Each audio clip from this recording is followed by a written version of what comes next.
Hello again, and welcome back to another brilliant episode of Between Two Consultants. My name is Ethan Silvers. And I'm Nick Kelly. Today on Two Consultants, we have a very exciting topic, enterprise user experience. And I can't wait for Nick to share his experience and all the ways that he has made user experience more acceptable for the enterprises. Let me start with this, Mr. Nicholas. How would you define enterprise user experience, or in short, enterprise UX? Or EUX, if you want to take it up to the next level and improve the user experience of that term. I like it. I like it even better. Or EUX. Yeah, with a dash in there. Yeah. It's a good pause. So what I think it is, it's how easy it is to use different interfaces in the enterprise as distinct to interfaces people would interact with on a daily basis in their consumer experience. So it is really focused on how easy is it to get tasks done using the various tools and interfaces people have when they're doing their day-to-day work. Very succinct definition. Is there anything else you'd like to say on it, or that's good? That's the entire definition of enterprise user experience. You just summed it up in 12 seconds. Yeah, you know what? I think we're good. Nick, why would you say that it is important, enterprise user experience? I would, if you'd asked me that maybe 15 years ago, my answer would be very different. Right now, it is people at its most extreme example. People may not perform their job function if the user experience of the interfaces that they're engaging with are really bad. And let me give an example of that. Time entry. Some people have to do it as part of their job. And if the experience is really bad, so imagine it takes just a long time to do that, they're less likely to do it. Unless, of course, the penalty for not doing it is greater than the pain of the negative user experience of working with that interface. So over the years, it's gotten, where it was like maybe acceptable to have poor user experience in some of their tools and interfaces. Now it's become more of an issue related to people's job function and execution of their job function. So we really have to nail the user experience. And it gets even more magnified because people are coming from a really good consumer user experience. And they're coming into the enterprise, which is years behind, depending on the area, but it can be far behind. And so that gulf becomes very obvious, especially these days when people are working remotely, where they can just look down at their phone and already be having a consumer grade user experience.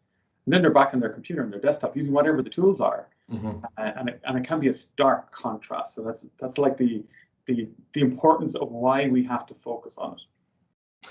Yeah, that reminds me, if you'd permit, Nick, I'd like to share an example. Would that be okay? No. Okay. So the example is about 10 years ago or so, and I think I don't know, 10 years ago, it's like 18, 19, and I was doing a consulting thing, and the client was using a CRM platform, and sales needed to input their information, and they weren't. And there were a variety of reasons, but one of the reasons was just out of the box, it was, in the way that it was implemented, it was clear that it had been implemented by a developer, and the sales team basically had a really hard time using that. And so we went in and we helped redesign it so that the sales team would be more intuitive. And for a sales team, it's especially important because so much is run off of the metrics that come off from that CRM platform. So if it hadn't been resolved, the sales team basically would have continued to reject using it, and there would have been untold problems up the supply chain. Let's talk about the progress that has been made, Nick, from where it started and from where enterprise user experience started to where it is today. Well, I think I want to tee off from what you just said as a way of explaining that journey. So it's a pretty good example. Pretty good example that I gave. I was hoping for better. I mean, it's pretty average. Okay. Let's say, look, teeing off that pretty basic, unexciting, frankly, story that you gave left me wanting a better user experience of that story. throw that in. You mentioned part of the reason why the user experience might not be great. It's the developer who, let's say, put together that CRM system or initially configured it. And of course, they have their own priorities, their own education, their own background. Their emphasis is on making sure it works. Their emphasis isn't on making the user experience good. Even if they knew how to do that, it's not their job function, but most of them don't. And so that's what's a large cause of a lot of the poor user experiences. An engineer is tasked with building an interface. They don't have the training and background to do it. So we end up with an engineer's perspective on what is a good user experience, which by and large is lots of features. Put in lots of features on the interface. And a great example of this back in the day was, you remember the old Netscape experience, maybe even some of the old search engines. It was mostly like categories. You would see just loads of categories for you to perform your search. Mm-hmm. And then Google came along, just super simple. One search bar, but deep complexity of the system behind it. And all of that was obscured from the user. The user experience was really good. It was positive and it was fast. And for the more advanced technical user, they could still query the search engine at a level of detail that they wanted. But all of that got abstracted from the regular user. And so when the software world started implementing this, it started to catch on, of course, in the enterprise. And the enterprise started mimicking this in certain areas. So we can see in some aspects, let's say take chat in the enterprise. That's come a very long way. And if you look at the Microsoft stack, maybe back then it used to be maybe Yammer. And now you look at how that's evolved and it's Teams, and that's more of a modern user experience. But it hasn't happened in all cases. That journey hasn't happened across the board in, let's say, analytics, where we're still struggling to get people adopting and using data to make their decisions. So there's still some work to be done, but in other aspects, it's come a long way. Wow, that was very long-winded. But informative. It's interesting you brought up Netscape in the beginning because, Nick, I think as you know, they have just been beating down our door recently to sponsor between two consultants. And so right now we're not accepting sponsorships.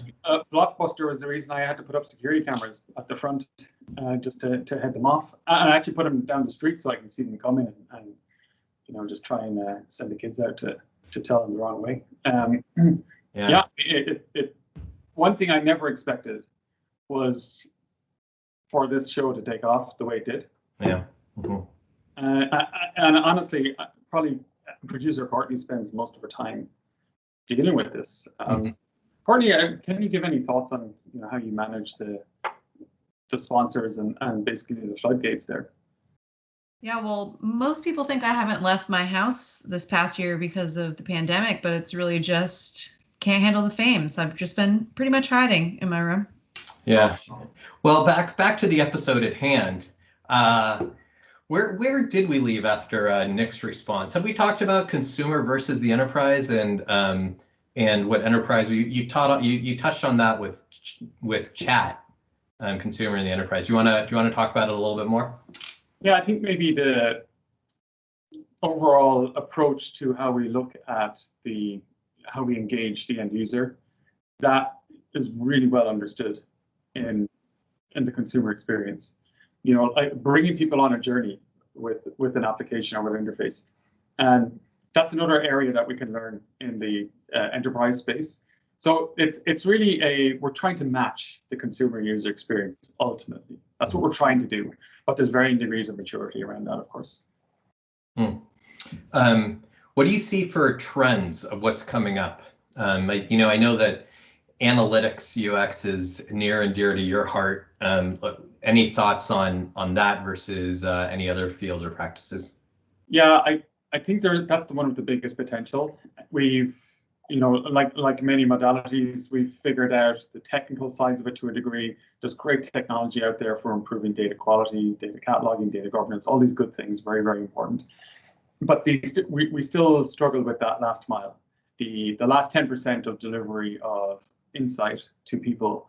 And there are some notable developments there, but across the board, there's still some work to be done for sure, and just getting people fully engaged with data. And then there's things that pop up around that, like data literacy, data culture, the kind of people approaches and the change management approaches to support that. But there's still more for the software to do around user experience. Yeah, and you do a lovely job, if I might say, with the analytics UX and putting things out in front of folks so that it's consumable and you can get insights. I'm surprisingly impressed with what is a very high bar for my expectations of what you produce. Wink, wink. I see that.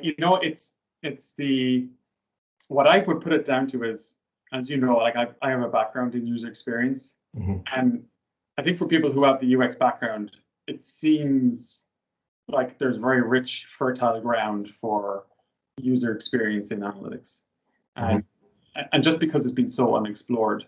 So even just a small amount of that has big impacts in the space. Oh, wow. Sorry, I just got a ding. Webvan now wants to sponsor us as well. We are just, I mean, the cream of the crop is just beating, what is the saying? Beating something to our door? I don't know what the saying is. Who cares? Yeah, I think that's the right way to go. Well, I think that wraps us up. Courtney, really appreciate your input today. Offline, you and me will talk about how we can coach Nick on co-hosting this. But why don't we say goodbye? Can't wait till next time. My name's Ethan Silvers. I'm Nick Kelly. Thank you for joining us on Between Two Consultants. Have a great day.